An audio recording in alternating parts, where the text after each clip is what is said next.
Look at this hot rod we got in here.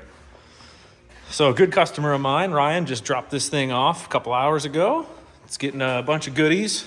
I don't know if he wants everyone knowing what's going into it, so probably keep that quiet. Well, that's not gonna work actually, because it's all gonna be documented in this video. As everyone seems to know now, they do indeed have big old 9-tooth drivers in them, which is awesome. I'm gonna go ahead and mark this tooth right here. And then we'll spin them, count them as we go. 1, 2, 3, 4, 5, 6, 7, 8,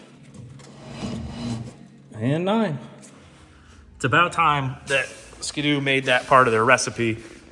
On the Gen 4s and stuff, it was tricky to do because you really didn't have any tunnel clearance once you went with some 9-tooths like that. We're gonna do, hopefully, 164 rotins in it. They should fit up the center according to what people online are saying, but the outside, definitely not. I looked up in there a little bit and that's gonna be really tough to pull off. Probably 1.5 will be the maximum to get in the outside, just the way the cooler and tunnel and bulkhead and everything is designed now. But this thing's awesome. These things are so good looking. I think they hit the nail on the head finally with these things. Hopefully they perform the way that they should. We'll find out.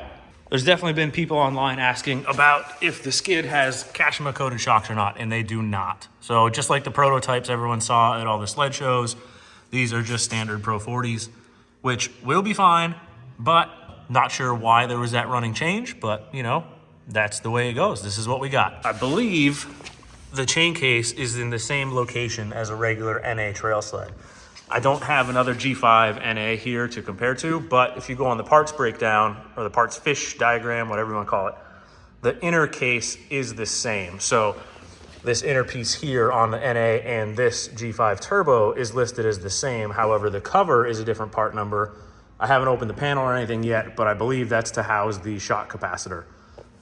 It's also a different outer cover part number than, say, a Freeride or a mountain sled that would also have shot, but has the longer drop chain case. You've got your little meth tank on the back, and then this awesome 4-piston Brembo. It is about time. This thing should be incredible. The people that have ridden them say that they are incredible, but I mean, just looking at the new system with the adjuster for how far in or out you want it, just about time. That's all I gotta say. All around, awesome looking machine. Let me get this box out of the way. We'll back up a little bit.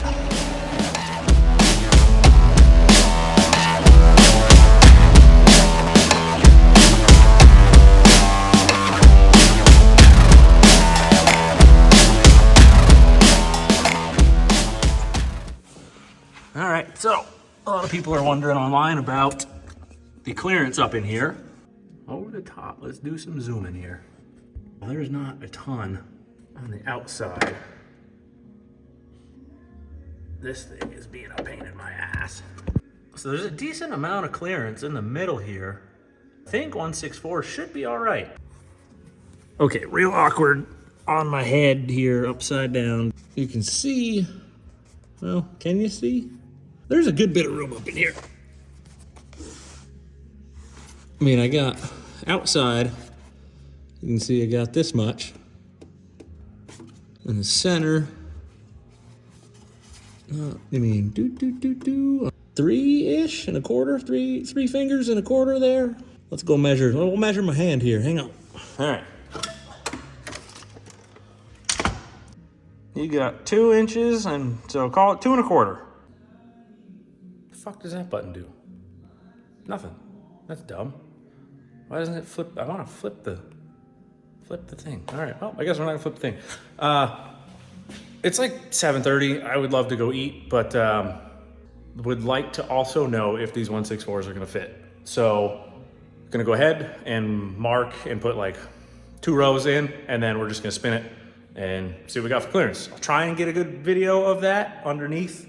I don't know if I'll be able to pull that off or not, but I'll give it a shot.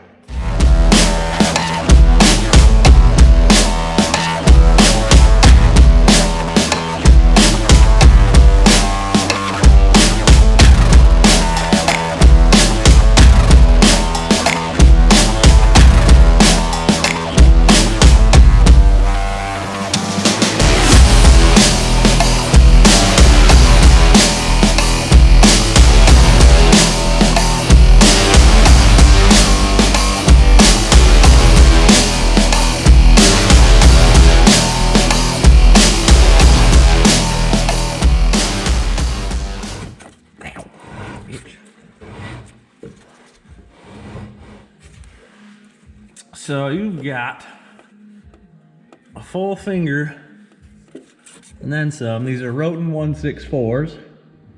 So you got, I don't know, call it ½ inch, maybe a little more. There's a log in my way. There's a snake in my boots. Beauty. The light and the GoPro are gonna go for a ride.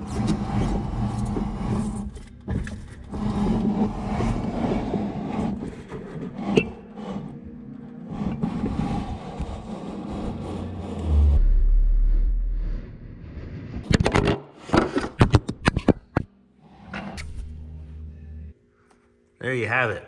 1/64 Roten Hornets with the, ow, I just hammered my head. Not cool, man. Get a good idea of the height over the lug, hopefully. I don't know. Angles are weird, dude. Got about one finger. You got about yay all the way around in there with the 1/64s. I probably wouldn't run anything bigger than this. But you all do what you're gonna do. Don't take this video and go, oh yeah, he told me to do it, because I ain't telling you shit. You wanna run 1/7s and risk it? I don't care. You do what you're gonna do. I think track tension will have to stay relatively tight. I do wanna clarify quick that the 1/64s don't seem to be any issue down the middle. The outsides definitely do have a little bit less clearance, the way that that cooler and bulkhead is formed. I'm gonna go ahead and mount some 1/64s on the outside and give it a spin and check it, just like I did with these. I'm guessing we're gonna have to step down to a 1.5 or like a 1.4 or something in that range just to be safe. I figure midweek, probably Wednesday, Thursday, hopefully, if everything goes well. Might be Friday, I'm not sure yet. But check back later in the week. I should have a video up on the whole Jaws pipe assembly install along with the Diamond S-Can. SLP skis have to go on. That's not really a big deal. Most people know how to put skis on. But yeah, later in the week, we'll have another video up of that stuff. And I'll have some more Polaris content. If anyone on here, I know this might attract a lot of Skidoo guys. Might be some Polaris stuff that you guys are interested into. Either way, check back in for more sled stuff. What